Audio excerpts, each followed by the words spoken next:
छत्रपती संभाजी महाराज यांचे संपूर्ण जगाला हेवा वाटेल असे भव्य आणि दिव्य स्टॅच्यू ऑफ हिंदूभूषण पिंपरी चिंचवडमध्ये उभारण्यात येत आहे.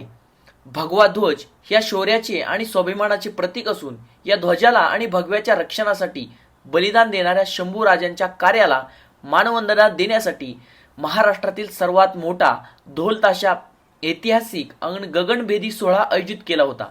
बोराडेवाडी मोशी येथील पिंपरी चिंचवड महानगरपालिका आणि राज्य सरकारच्या मान्यतेने छत्रपती संभाजी महाराज यांची पूर्णाकृती शिल्प उभारण्यात येत आहे. मुख्यमंत्री देवेंद्र फडणवीस यांच्या मार्गदर्शनाखाली महेश लांडगे यांच्या संकल्पनेतून ही अति भव्य स्मारक उभारले जात आहे. महाराष्ट्रामध्ये ढोल ताशा या पारंपरिक वादन सोहळ्याला विशेष महत्त्व आहे. राज्य उत्सव म्हणून घोषित केलेल्या गणेशोत्सवात ढोल ताशा पथकांनी अवघ्या देशाचे लक्ष वेधले होते. परंपरा आणि संस्कृती जपणाऱ्या ढोल ताशाच्या महासंघाच्या वतीने जगातील सर्वात उंच शिल्प स्टॅच्यू ऑफ हिंदूभूषण याला मानवंदना देण्याचा संकल्प मांडला होता. हा कार्यक्रम काल पिंपरी चिंचवडमध्ये झाला.